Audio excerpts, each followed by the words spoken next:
Hello, son of God, and my brother. Welcome to your awakening. Say my mind, and you don't die. Give as you receive, and your release is certain. Today's teaching, the name of today's teaching is Beyond the Body. There is nothing outside you. That is what you must ultimately learn, for it is the realization that the kingdom of heaven is restored to you. For God created only this, and He did not depart from it, nor leave it separate from Himself. The kingdom of heaven is the dwelling place of the Son of God, who left not his Father and dwells not apart from him. Heaven is not a place nor a condition. It is merely an awareness of perfect oneness and the knowledge that there is nothing else, nothing outside this oneness, and nothing else within. What could God give but knowledge of Himself? What else is there to give? The belief that you could give and get something else, something outside yourself,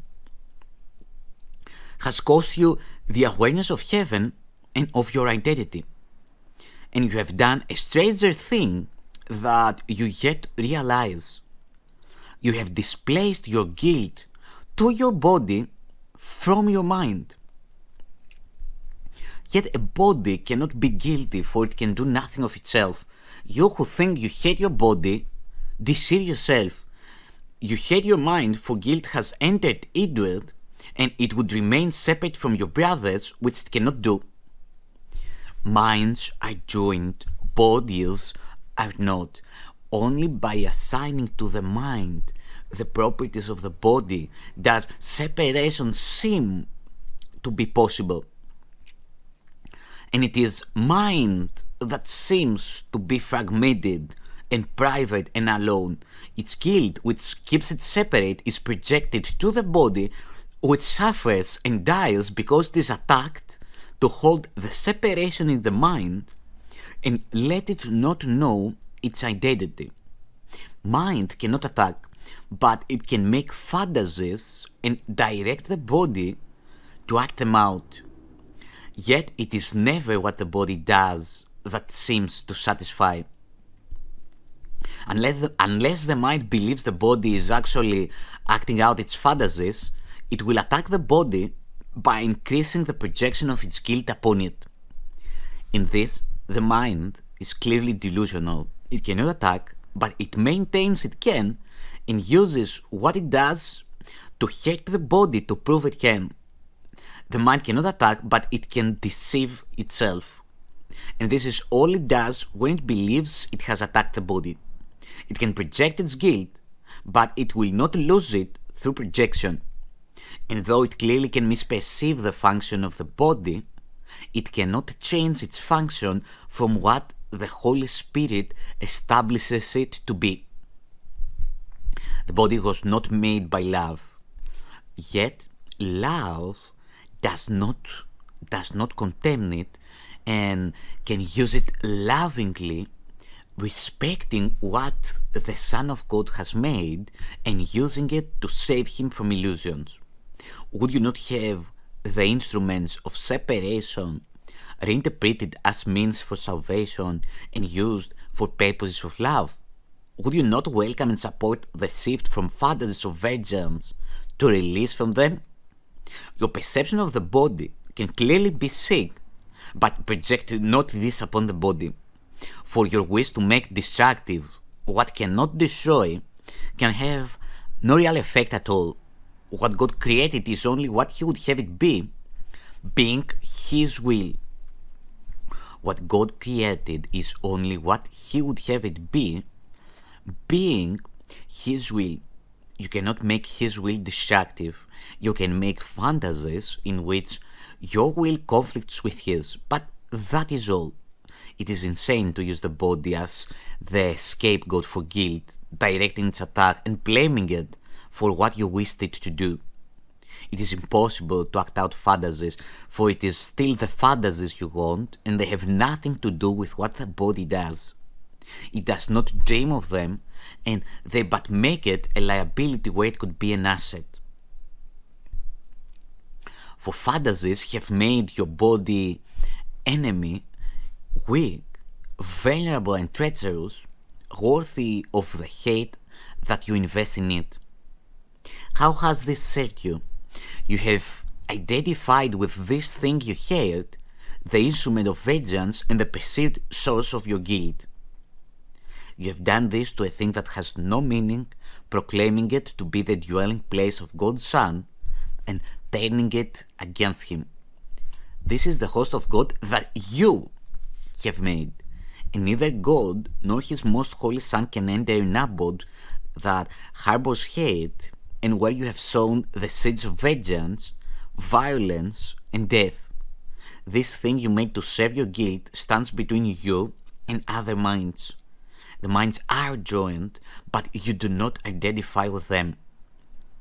You see yourself locked in a separate prison, removed and unreachable, incapable of reaching out as being reached. You hate the prison you have made. You hate this prison you have made and would destroy it, but you would not escape from it, leaving it unharmed without your guilt upon it. Yet, only thus can you escape. The home of vengeance is not yours. The place you set aside to house your hate is not a prison, but an illusion of yourself. The body is a limit imposed on the universal communication that is an eternal property of mind. But the communication is internal. Mind reaches to itself. It does not go out. Within itself, it has no limits, and there is nothing outside it. It encompasses you entirely, you within it, and it within you. There is nothing else, anywhere, or ever. The body is outside you, but seems to surround you, shutting you off from others and keeping you apart from them. It is not there. There is no barrier between God and His Son, nor can His Son be separated from Himself except in illusions. This is not His reality, though He believes it is. Yet this could only be if God were wrong. God would have had to create differently and to have separated Himself from His Son to make this possible.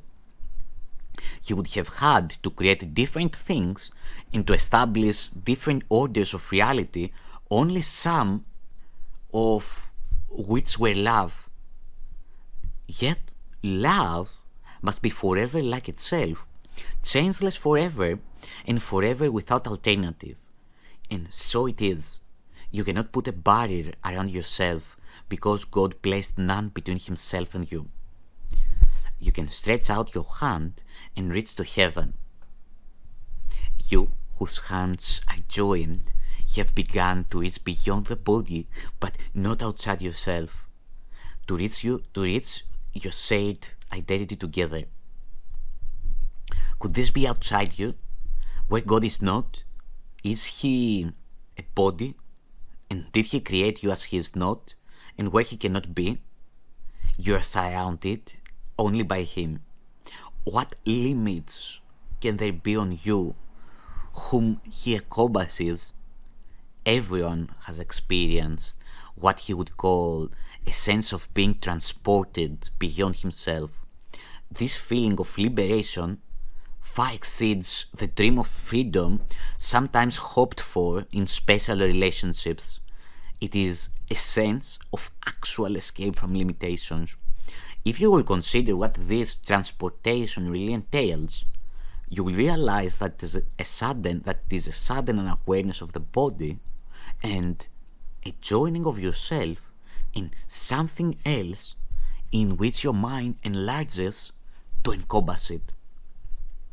It becomes part of you as you unite with it, and both become whole as neither is perceived as separate.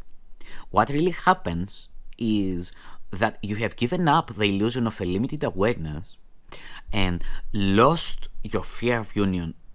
The love that instantly replaces it extends to what has freed you and unites with it. And while this lasts, you are not uncertain of your identity and would not limit it. You have escaped from fear to peace, asking no questions of reality but merely accepting it. You have accepted this instead of the body and have let yourself be one with something beyond it simply by not letting your mind being limited by it.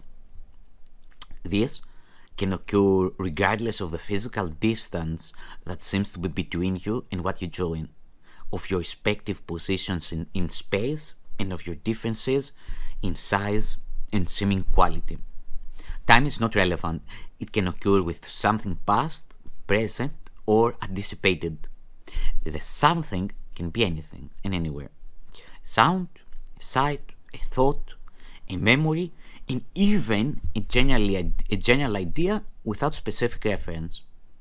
Yet, in every case, you join it without reservation because you love it. Because you love its outlook. Wait, we're running out of battery. Let's put some battery in. Whoop.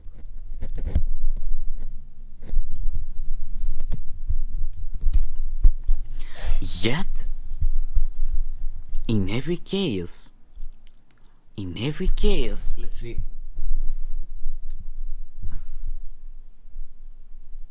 If it's charging, might be charging. Yet, in every case, you join it without reservation because you love it and would be with it.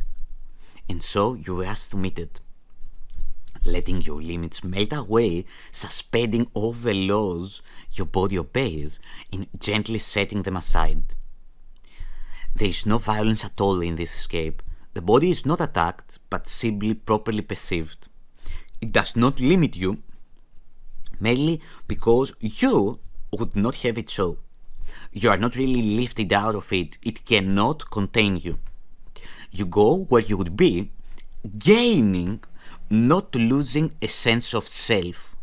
In this instance of release from physical restrictions, you experience much of what happens in the holy instant.